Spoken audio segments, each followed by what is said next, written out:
से आग्रह करेंगे कि वो आकर राजकुमार भैया को माला पहनाकर स्वागत करेंगे। राजू भैया, राजू भैया।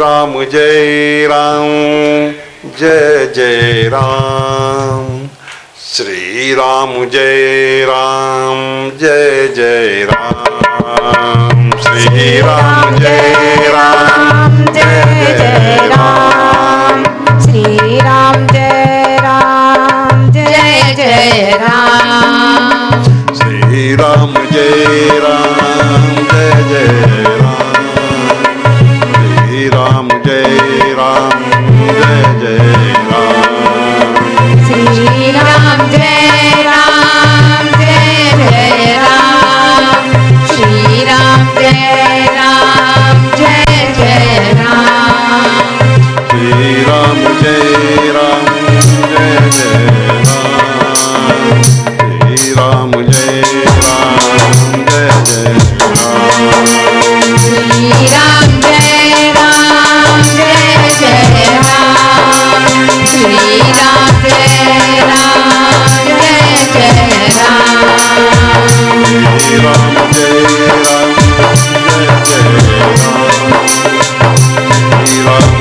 राम जय जय राम, श्री राम जय राम जय जय राम, श्री राम जय राम जय जय राम, श्री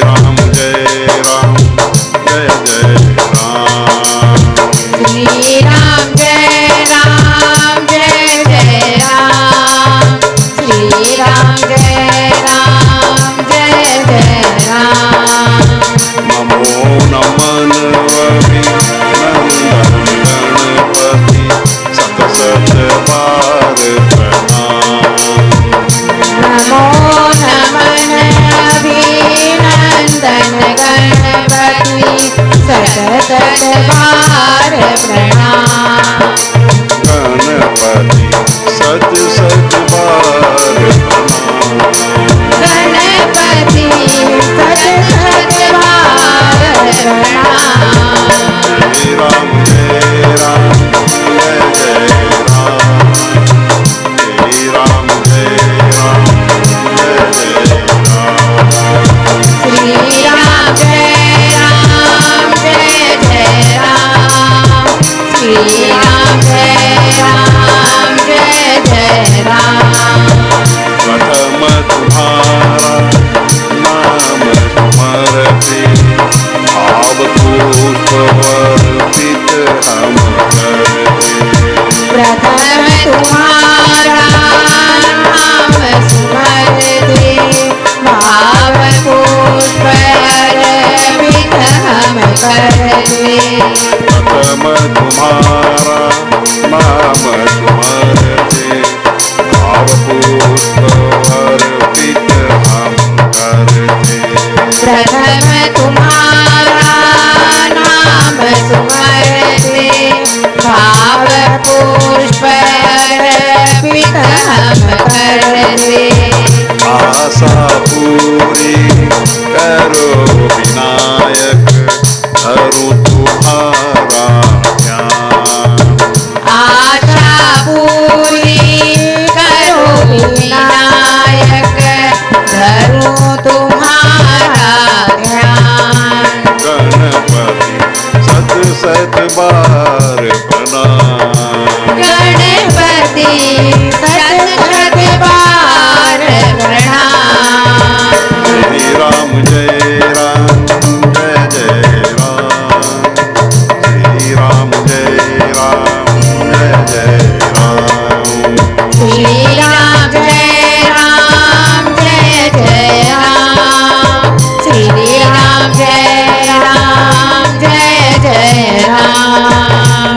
ज्ञान दीप उरे ये अंतर घर करे अर्चना हे विघ्नेश्वर। ज्ञान दीप के अंतर धर करे अर्चना हे विघ्नेश्वर। ज्ञान दीप के अंतर घर करे अर्चना हे विघ्नेश्वर। ज्ञान दीप के अंतर धर करे अर्चना हे विघ्नेश्वर। मंगलमय हो जीवन सबका ऐसा दो वरदान। मंगलमय हो जीवन सबका ऐसा दो वरदान। गणपति श्री राम जय राम जय जय राम। श्री राम जय राम जय जय राम। श्री राम जय राम जय जय राम। श्री राम जय राम जय जय राम। जय राम जय जय राम। बोलिए गणेश जी महाराज की जय। आइए संक्षिप्त गुरु वंदना सब मिलके गाएं। गुरुदेव दया करके मुझको अपना लेना। गुरुदेव दया करके मुझको अपना लेना। गुरुदेव दया करके मुझको अपना लेना। गुरुदेव दया करके मुझको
जय।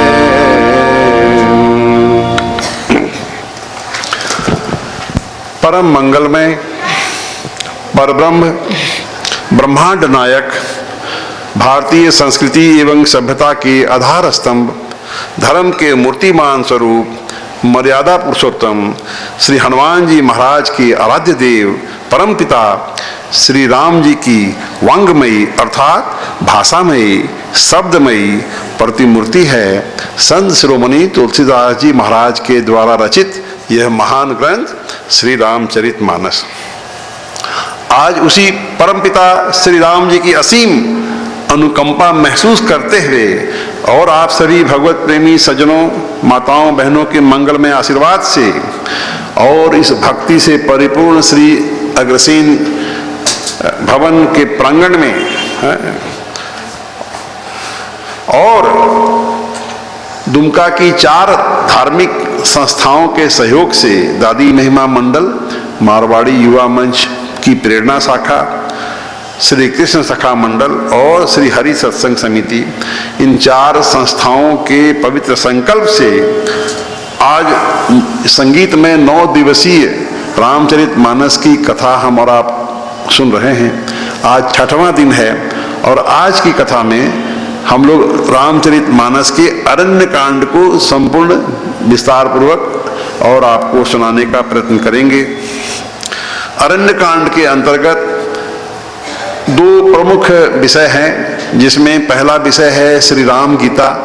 राम जी ने नाना प्रकार के उपदेश दिए हैं लक्ष्मण जी के प्रश्नों के उत्तर में, और राम जी ने बहुत अच्छे उपदेश दिए हैं। और जो राम जी ने उपदेश दिए हैं और लक्ष्मण जी ने जो प्रश्न पूछे हैं, ऐसे ही प्रश्न सभी साधकों के मन में भी उमड़ते घुमड़ते रहे हैं। और आपको लगेगा कि मानो आपके हृदय में जो प्रश्न उमड़ घुमड़ रहे थे, उन्हीं प्रश्नों को लक्ष्मण जी ने उठाया है, राम जी के समक्ष उठाया है और उन्हीं प्रश्नों का उत्तर राम जी ने दिया है। आपको बहुत अच्छा लगेगा। आपको लगेगा कि इतने वर्षों से आपके हृदय में जो प्रश्न उठ रहे थे, जो सवाल आपको बेचैन किए दे रहे थे, उन सवालों का मानो आपको जवाब मिला है। तो ये प्रसंग राम गीता के अंतर्गत आता है। और दूसरा मुख्य विषय है माता सबरी का विषय है।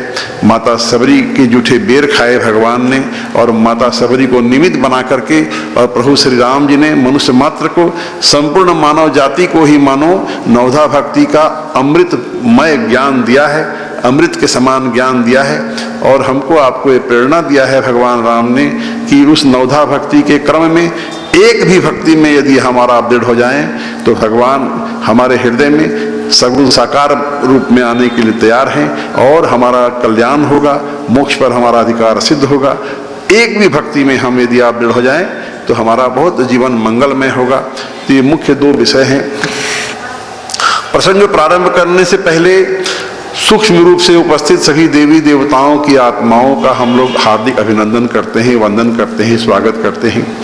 और संत महात्माओं की आत्माओं का भी हम लोग वंदन करते हैं, स्वागत करते हैं, अभिनंदन करते हैं। क्योंकि जहाँ कहीं भी भगवत कथा होती है तो वहाँ संत महात्मा लोगों की आत्माएं, देवी देवताओं की आत्माएं सूक्ष्म रूप से उपस्थित होती हैं, आती हैं। वे कथा के इतने प्रेमी हैं। और हनुमान जी के लिए तो बड़ा प्रसिद्ध है कि जहाँ कहीं भी राम कथा होगी हनुमान जी जरूर आते हैं, बिना निमंत्रण के ही आते हैं। किस रूप में आते हैं वे तो वे ही जाने, लेकिन आते जरूर हैं।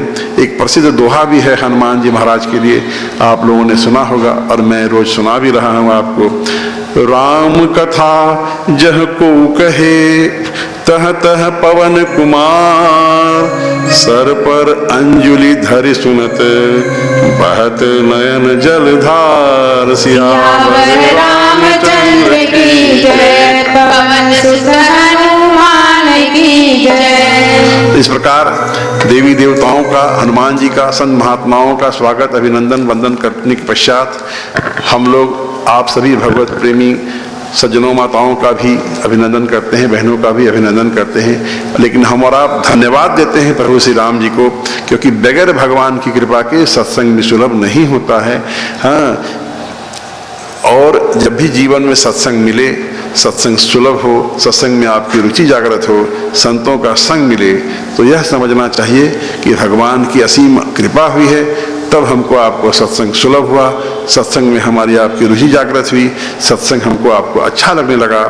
देखिए तुलसीदास जी ने मानस के प्रारंभ में ही इस तरह से लिख दिया है, बिनु सत्संग विवेक ना होए, राम कृपा बिनु सुलभ न सोए। बिनु सत्संग विवेक न होई, राम कृपा बिनु सुलभ न सोई। श्री राम जय राम जय जय राम, श्री राम जय राम जय जय राम, श्री राम जय राम जय जय राम, श्री राम जय राम जय जय राम। तो बिना सत्संग के विवेक जागृत नहीं होता है, लेकिन वो अद्भुत सत्संग, वो दुर्लभ सत्संग, राम कृपा बिनु सुलभ न सोई। और मैं रोज की कथा में कह रहा हूं कि हम नाना प्रकार की भक्ति करते हैं, साधन करते हैं, और भगवान को जब मजदूरी देनी पड़ती है, अथवा अब जो हमने भगवान की भक्ति किया तो भगवान को कोई रेम्युनरेशन देना होता है, कोई पुरस्कार देना होता है बदले में, तो सबसे प्रथम काम भगवान करते हैं कि हमको आपको सत्संग सुलभ करा देते हैं, सत्संग में हमारी रुचि जागृत हो जाती है। ये भगवान सबसे पहला तोहफा हमको आपको देते हैं, इनाम हमको आपको देते हैं, सत्संग का इनाम देते हैं। और इससे क्या होता है कि सत्संग में आने से हमारा विवेक जागृत होता है, और विवेक जागृत होने से हमारे जीवन का मोह, भ्रम, अंधकार, अंधेरा जो हृदय भीतर में अंधेरा छाया हुआ है, हमारे आपके अंदर अज्ञान है, अज्ञान रूपी अंधेरा दूर होता है सत्संग में आने से। और तब हमारे अंदर में, हमारे हृदय में राम जी के चरणों के प्रति प्यार होता है, अनुराग होता है। जितना जितना हमारे भीतर का ज्ञान दूर होगा, हमारा मोह भ्रम दूर होगा, उतना ही मात्रा में, उतने ही % में भगवान के चरणों से अनुराग होगा, भगवान से प्यार होगा। और भगवान से प्यार होगा, वही सबसे बड़ा परमार्थ है, वही सबसे बड़ा पुरुषार्थ है, वही सबसे बड़ा मनुष्य जीवन पाने का लक्ष्य है। इससे बड़ा और कुछ भी नहीं है। बगैर भगवान से प्यार हुए हमारा आपका मोक्ष नहीं है, हमारी आपकी मुक्ति नहीं है, हमारे आपके लिए विमान नहीं आवेगा। इसलिए मनुष्य शरीर रहते हम और आप ऐसी साधन करें, ऐसी भक्ति करें, ऐसा प्रयत्न करें कि संसार से हमको आपको वैराग्य होता चले, और भगवान से प्यार होता चले, अनुराग होता चले। जितनी मात्रा में संसार से वैराग्य होगा, उतनी ही मात्रा में और हमको आपको भगवान से प्यार होगा। इसलिए सत्संग की बड़ी महान महिमा है। तो आइए आज की कथा में हमारा प्रवेश करेंगे। कल तक की कथा में हम लोगों ने अयोध्या कांड समाप्त किया था, और अयोध्या कांड के अंत में भरत जी राम जी की खड़ाओं को सर पर रख करके और अयोध्या लौटे थे, और राम जी की खड़ाओं को राज सिंहासन पर विराजमान कर और खड़ाओं से ही आज्ञा ले लेकर के राजकाज चला रहे थे शत्रुघ्न जी की सहायता से, और खुद नंदीग्राम नामक स्थान में रह रहे थे, और बहुत कष्टप्रद जीवन बिता रहे थे कि मेरे राम जो हैं वो साधु संतों का जीवन बिता रहे हैं, तो भाई मैं राजभवन में कैसे रहूँगा, और मेरे राम धरती पे चल रहे हैं तो मुझको तो धरती पर भी रहने का अधिकार नहीं है। तो धरती में भी गड्ढा खोद करके वो रह रहे हैं, और 14 वर्ष उसी तरह से भरत जी ने बिताया है, और साधु सन्यासियों से भी कठिन जीवन उन्होंने जिया है। और भरत जी के चरित्र का श्रवण करने की महान महिमा अयोध्या कांड के अंत में तुलसीदास जी ने लिखा था कि जो कोई भी भरत जी के चरित्र को नियम से प्रेम पूर्वक सुनेगा, उसको राम जी के चरणों में प्यार हो जाएगा। वो दुर्लभ प्यार हो जाएगा जो भगवान जल्दी देना नहीं चाहते, लेकिन वो दुर्लभ रति हो जाएगी भगवान के चरणों में, यदि भरत जी के चरित्र को हम और आप प्रेम से सुने अथवा गाएं। इस तरह से अयोध्या कांड कल समाप्त हुआ था। आइए आज हम और आप अरण्य कांड में प्रवेश करें। अरण्य कांड में प्रसंग ये है कि चित्रकूट में भगवान रह रहे हैं, राम लक्ष्मण जानकी जी कुटिया बना करके, और साधु संत महात्मा लोग का आवागमन है उनके पास में, और वहाँ चित्रकूट में जो वनवासी लोग हैं, आदिवासी लोग हैं, कोल भील हैं, वो लोग भगवान के भोजन आदि की व्यवस्था कर रहे हैं, कंदमूल फल खिलाते हैं, भगवान की नाना प्रकार से सेवा करते हैं। भगवान भी बड़े मग्न हैं, बहुत आनंद से भगवान रह रहे हैं, और उन लोगों के सरल स्वाभाविक प्रेम से बड़े अभिभूत हैं भगवान, बहुत आनंद में हैं। और तुलसीदास जी ने लिखा था, राम ही केवल प्रेम प्यारा, जान ले उजे जान निहारा। राम ही केवल प्रेम प्यारा, जान ले जान निहारा। श्री राम जय राम, जय जय राम, श्री राम जय राम, जय जय राम। तो राम ही केवल प्रेम प्यारा, जान लेव जो जान निहारा। रामचरितमानस डंके की चोट पर कहती है कि जो जानना चाहता है वो जान ले कि राम जी को सिर्फ और सिर्फ प्रेम प्यारा है। राम जी को आप वश में कर सकते हो, राम जी को अपने हृदय में सगुण साकार बुला सकते हो। तो उसकी सरलतम विधि क्या है कि हम सच्चा प्यार करें भगवान से। यदि भगवान से सच्चा प्रेम हो जाए तो हमारा तो जीवन ही धन्य हो जा सकता है। हाँ, भगवान बहुत खुश होते हैं। तो आइए, अरण्य कांड में सबसे पहली कथा यह है, इंद्र का एक बलवान पुत्र था, उसका नाम था जयंत। तो जयंत इंद्र का पुत्र, उसको एक दिन भ्रम हो गया कि लोग कहते हैं कि ये परब्रह्म परमेश्वर परमात्मा है। हाँ, ये जो वन में भटक रहे हैं, हाँ, मारे मारे फिर रहे हैं, तो जरा इनकी परीक्षा लेनी चाहिए कि ये दुनिया कहती है कि ये परमेश्वर है, परमात्मा है, परमात्मा होकर के जंगल में घूम रहे हैं, ऐसा तो सूट नहीं कर रहा है, माने जच नहीं रहा है। तो गया है परीक्षा लेने के लिए, कैसे उनके बल की परीक्षा लें। तो सीता जी के चरणों में चोंच मार करके भाग गया। तो सीता जी के चरणों में चोंच मार के भागा, सीता जी के चरणों से खून की एक दो बूंद टपक गई। राम जी ने देखा, तुरंत सरकंडे का बाण बनाया और अभिमंत्रित करके उसको जयंत के पीछे छोड़ दिया। अब वो सरकंडे का जो बाण है वो चला जयंत को मारने के लिए, भागा जा रहा है जयंत आगे आगे, और वो बाण भगवान का पीछे पीछे जा रहा है। अब जयंत जा रहा है, गया दौड़ करके अपने पिताजी के पास, पिताजी पिताजी मुझको बचाओ, मुझको बचाओ, देखो ये राम जी, ये बाण, राम जी का बाण मुझको मारने आ रहा है, मुझको बचाओ। इंद्र ने भगा दिया कि नहीं नहीं, तुमने राम जी का अपराध किया है, तुम मेरे पास बैठने लायक नहीं हो, निकलो। बाप ने भगा दिया बेटे को। जो भगवान का द्रोही होता है उसको कोई भी रखने नहीं सकता है। तो गया है ब्रह्मा जी के पास, ब्रह्मा जी मेरी रक्षा कीजिए, देखिए ऐसा ऐसा घटना घट गया है और वो बाण मुझको मारने आ रहा है। नहीं नहीं निकलो, तुम्हारी रक्षा मैं नहीं कर सकता। गया है शिव जी के पास, मेरी रक्षा कीजिए, मेरी रक्षा कीजिए, देखिए मुझको मारने आ रहा है बाण। नहीं, तुमने भगवान का अपराध किया है, तुमने भगवान के भक्त को सताया है, तुमने सीता जी को सताया है, तुम्हारी रक्षा कोई नहीं कर सकता है। अब बेचारा भटक रहा है, मारा मारा फिर रहा है, बाण उसके पीछे पीछे चल रहा है। नारद जी को बहुत दया आ गई। नारद जी बहुत बड़े संत हैं, महात्मा हैं, संतों का हृदय बड़ा कोमल होता है।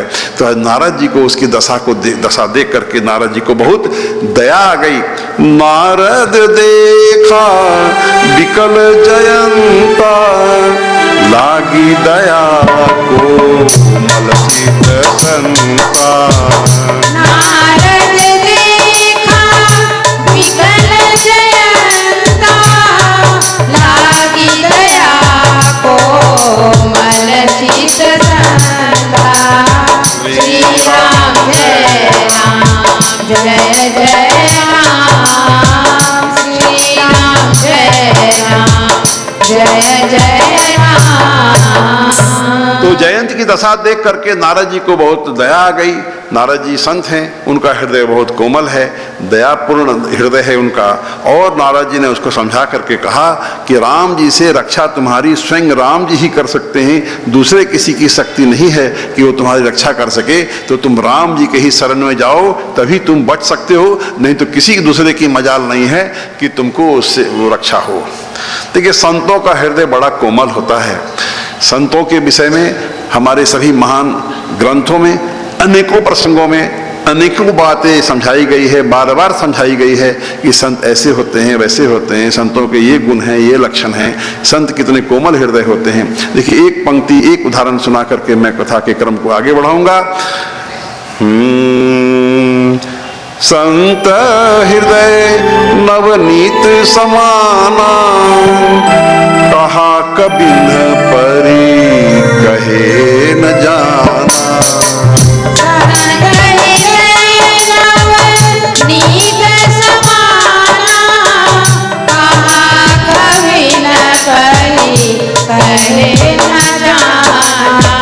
निज परिताप द्रवहि नवनीता, पर दुख द्रवहि संत सुपुनीता।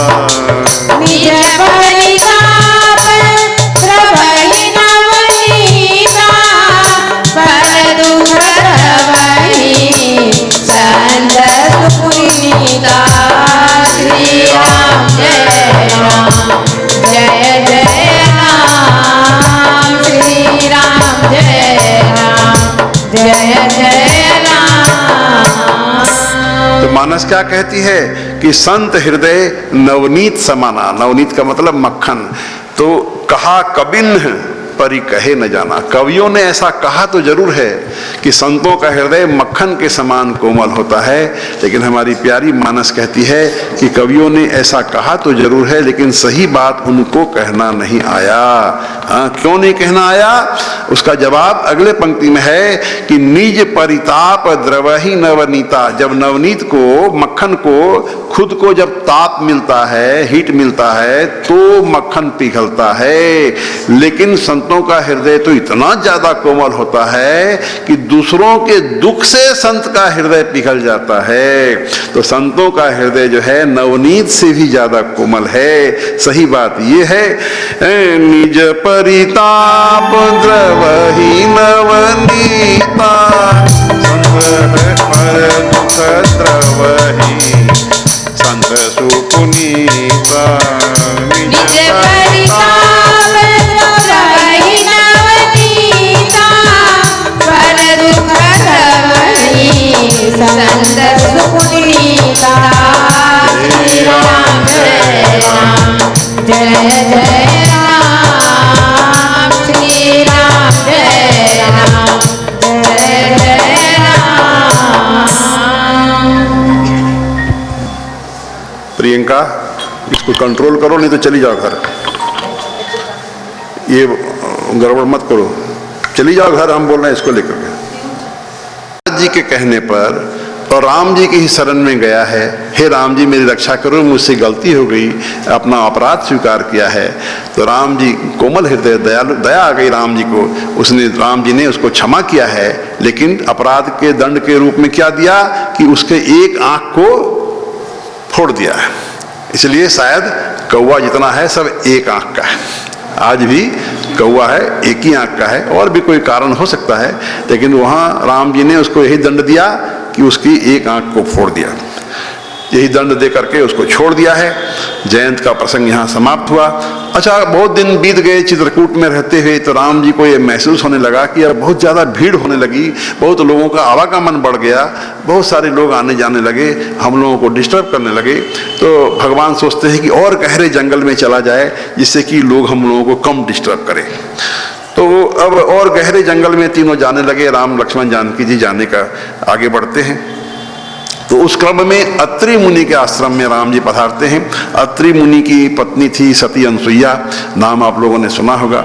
अत्रि मुनि को जब मालूम हुआ कि प्रभु राम आ रहे हैं, दौड़ के गए हैं, उनका स्वागत सत्कार किया है, कंदमूल फल खिलाया है, अपने आश्रम में उनको बैठने का आदरपूर्वक बैठाया है, और बहुत तरह का संवाद हुआ। उस संवाद के क्रम में अत्रि मुनि ने और राम जी की स्तुति गाई, जो स्तुति तत्व ज्ञान की प्राप्ति के लिए सिद्ध मंत्र है। और उस स्तुति का मैं 2 पंक्ति सुनाता हूं। देखिए अत्रि मुनि ने क्या कहा। नमामि भक्तवत्सलं कृपालुशीलकोमलं भजामि ते पदाम्बुजं अकामिनां स्वदामदं नमामि भक्तवत्सलं कृपालुशीलकोमलं भजामि ते पदाम्बुजम् अकामिनां स्वदामदं नमामि भक्तवत्सलम्। बहुत लंबी स्तुति है और तत्व ज्ञान प्राप्ति के लिए सिद्ध मंत्र है। और स्तुति के अंत में और राम जी से वरदान मांगा है अत्रि मुनि ने। देखिए क्या वरदान मांगा है। और अत्रि मुनि ने जो वरदान मांगा, बड़े बड़े संत महात्मा लोग भी वही वरदान मांग रहे हैं। शिव जी, ब्रह्मा जी सभी वही वरदान मांग रहे हैं।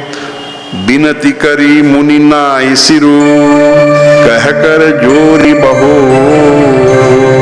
चरण सरोरुह नाथ जनी कबहु तजे मति मोर सियावर रामचंद्र की जय, पवन सुत हनुमान की जय। हे नाथ, मेरी बुद्धि आपके चरण कमलों को कभी न छोड़े, चरण कमलों में प्यार मेरा बना रहे।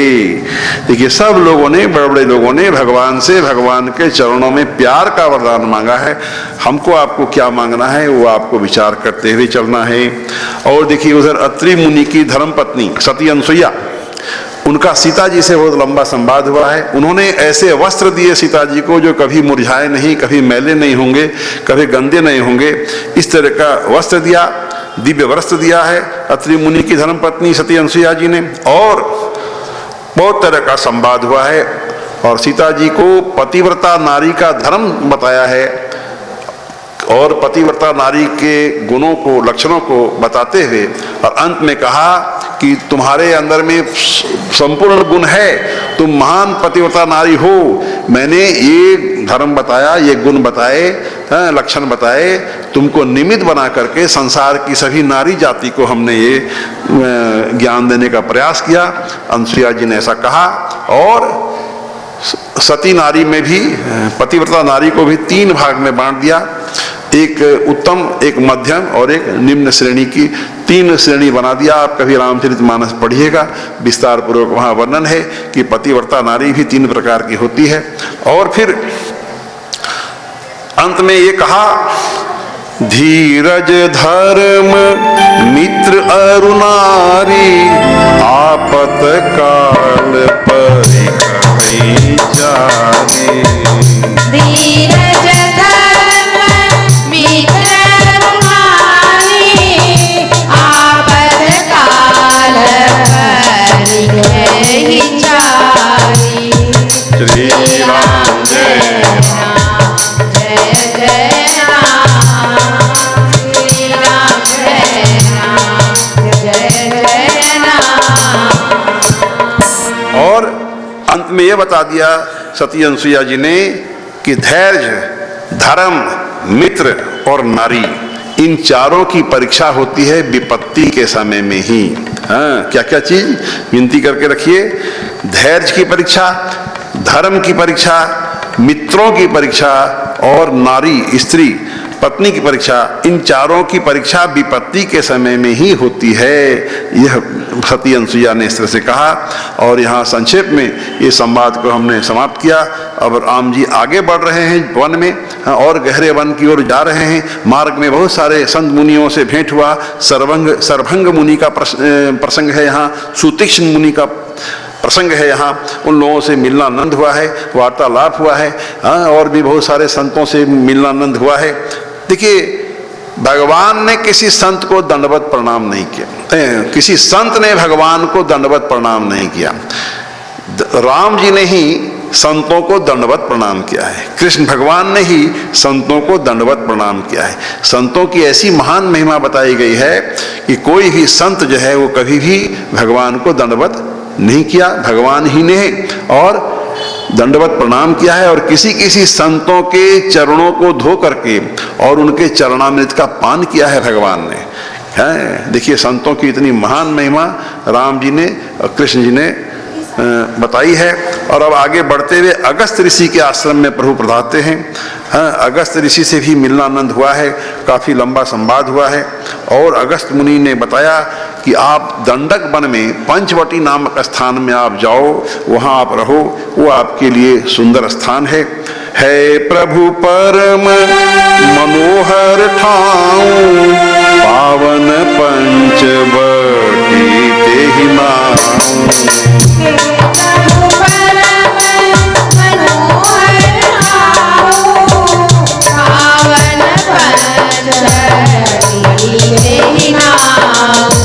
दंडक वन पुनीत प्रभु करहूं, उग्र साप मुनि वर कर हरहूं।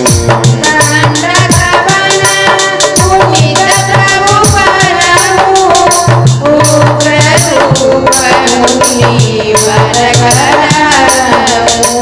जय राम जय राम जय जय राम, श्री राम जय राम, जय जय राम। किसी कारण से गौतम ऋषि ने दंडक वन को श्राप दे दिया था, जिससे कि दंडक वन वीरान हो गया था, उसकी हरियाली समाप्त हो गई थी। और फिर दंडक वन ने बहुत अनुनय विनय किया था, तो गौतम ऋषि ने उपाय बताया था कि जब राम जी के चरणों की धूल पड़ेगी, राम जी जब यहाँ आकर के निवास करने लगेंगे, तभी तुम श्राप से मुक्त होगे और तुम फिर से हरे भरे हो जाओगे। तो वही बात यहाँ अगस्त ऋषि ने कहा है प्रभु श्री राम जी से कि आप दंडक वन में जाओ, आपके जाने से वो वन जो है वीरान हो चुका है, वो फिर से हरा भरा हो जाएगा। तो उनके कहने पर और राम जी, लक्ष्मण जी, जानकी जी दंडक वन के पंचवटी नामक स्थान में गए हैं, वहाँ रहना शुरू किया है। वहाँ के आदिवासी, कोलवासी, वनवासी, भीलवासी ने और झोपड़ियाँ बना दी है राम लक्ष्मण जानकी जी के लिए, और वहाँ आराम से भगवान रह रहे हैं। और अब आगे इस तरह से काफ़ी समय बीत चुका, लगभग 12.5 वर्ष का समय बीत चुका है। 14 वर्ष के वनवास काल में राम जी का 12.5 वर्ष का समय बीत चुका है। और आज लक्ष्मण जी के मन में हो रहा है कि मैं कुछ प्रश्न पूछूं, और नाना प्रकार के प्रश्न उनके मन के अंदर में उमड़ घुमड़ रहे थे। तो बहुत मौका अच्छा देख करके और आज लक्ष्मण जी ने नाना प्रकार के प्रश्न पूछे हैं। एक बार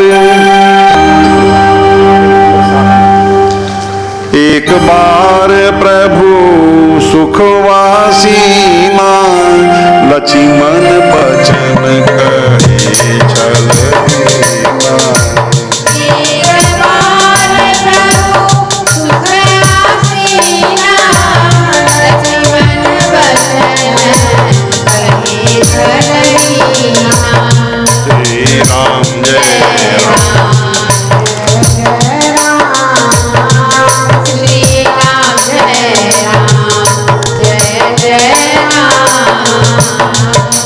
एक बार की बात है, भगवान बहुत सुखपूर्ण मुद्रा में बैठे हुए हैं आश्रम के बाहर में। उनका मन मिजाज बहुत बुलंद है, आनंद में है। और लक्ष्मण जी ने मौका देख करके कि आज भगवान का मन बहुत प्रसन्न है, और उन्होंने बहुत तरह के प्रश्न पूछे हैं। और पहले ही उन्होंने कहा कि आप सारे संसार के मालिक हो, जितने भी देवता हैं, मनुष्य हैं, ऋषि मुनि हैं, सचराचर के आप मालिक हो। लेकिन मैं उस नाते आपसे पूछने नहीं जा रहा हूँ, आप मेरे अग्रज हो, मेरे भैया हो, मेरे परम प्यारे हो, मेरे अपने हो। मैं उस नाते आज आपसे पूछने जा रहा हूँ, मेरे कुछ प्रश्न हैं। सुर नर मुनि सचराचर साईं, मैं पूछहूँ निज प्रभु की नाई।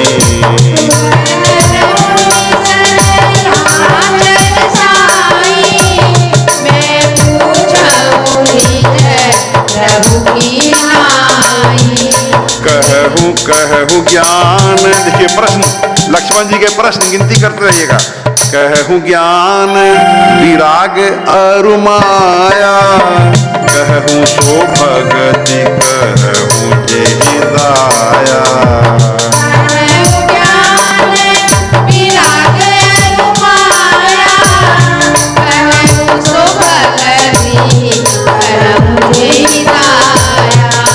श्री राम जय राम, जय जय राम, श्री राम जय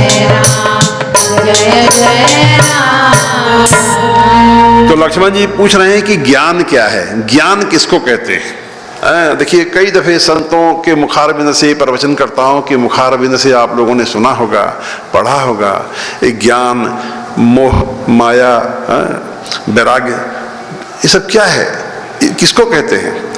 तो ये सब प्रश्न पूछा है कि ज्ञान क्या है। पहला प्रश्न ज्ञान क्या है, दूसरा वैराग्य क्या है, और तीसरा माया किसको कहते हैं, और चौथा वो भक्ति के बारे में कहो जिससे कि आप विशेष दया करते हैं, साधकों के ऊपर में, भक्तों के ऊपर में विशेष कृपा करते हैं, उस उच्च लेवल की भक्ति के बारे में कहो। तो पहला प्रश्न ज्ञान, फिर वैराग्य, फिर माया और फिर भक्ति, और चौथा और पांचवा छठा प्रश्न ईश्वर जीव भेद प्रभु सकल कहो समुझाई, जाते होई चरण रति शोक मोह भ्रम जाए श्यामर रामचंद्र की जय, पवन सुत हनुमान की जय। और पांचवा और छठा प्रश्न है कि ईश्वर किसको कहते हैं, जीव किसको कहते हैं, ईश्वर और जीव में अंतर क्या है, ईश्वर और जीव में संबंध क्या है। कितने प्रासंगिक प्रश्न लक्ष्मण जी ने पूछे हैं, और ये सारे प्रश्न जो हैं ये हमारे आपके जैसे साधारण साधकों के दिल में बराबर उठते रहते हैं, उमड़ते घुमड़ते रहते हैं, और हमको आपको बेचैन करते रहते हैं। तो आज राम जी इसका उत्तर दे रहे हैं। और विचार कीजिए, जिनकी साधना हम करते हैं, जिनकी भक्ति हम करते हैं, यदि सीधा सीधी उन्हीं से ही यदि प्रश्न पूछ लिया जाए और उन्हीं से ही यदि उत्तर ले लिया जाए तो कितना प्रामाणिक उत्तर होगा।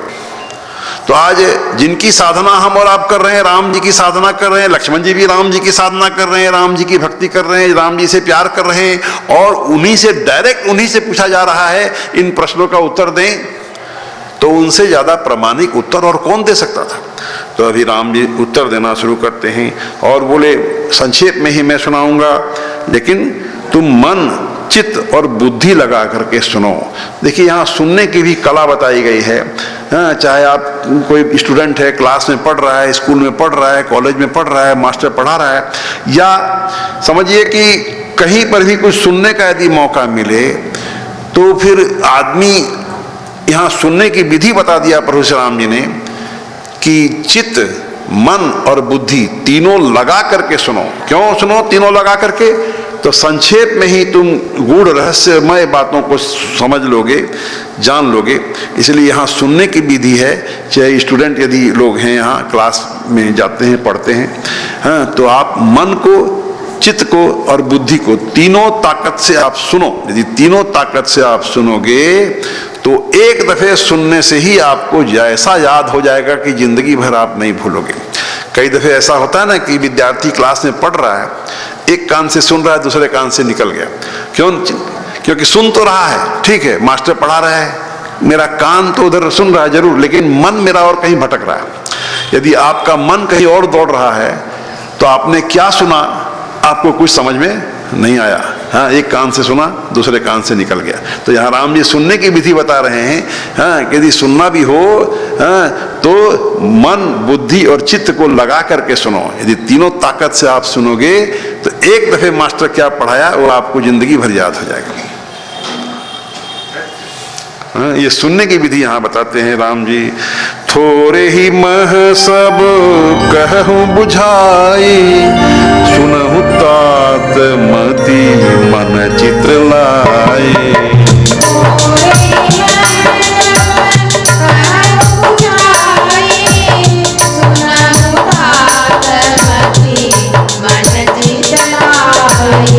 मैं अरु मोर पूरते माया, यही बस किन्ने जीव दिखाया।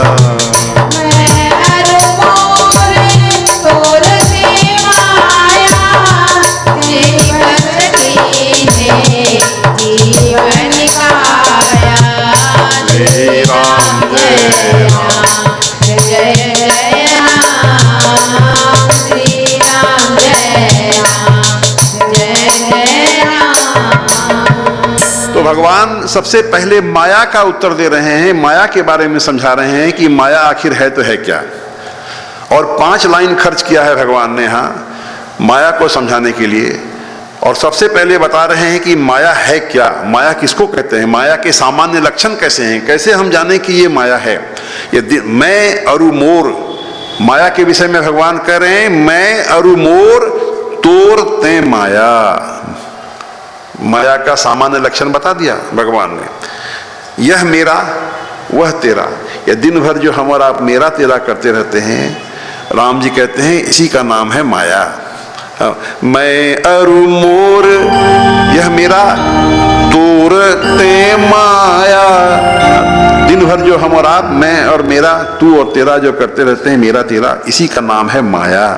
हाँ, तो पहले माया के सामान्य लक्षण भगवान ने बता दिए, और फिर माया की शक्ति, माया का प्रभाव, माया का प्रताप, माया की ताकत देखिए आगे बता रहे हैं। जेहि बस किन्ने जीव निकाया, जेहि बस किन्ने जीव निकाया। पहले माया का सामान्य लक्षण बता दिया कि माया आखिर कहते हैं तो कहते हैं किसको, और दूसरे बात कि माया की शक्ति बता दिया, उसका प्रभाव बता दिया, उसका प्रताप बता दिया, उसकी ताकत बता दिया कि जेहि बस किन्हे जीव निकाया। इस माया ने सारे 84 लाख योनियों में जितने भी प्राणी हैं, जितने भी जीव हैं, सभी जीवों को माया ने अपने वश में करके रखा है। जेहि बस किन्हे जीव निकाया, समस्त जीवों को अपने वश में करके रखा है।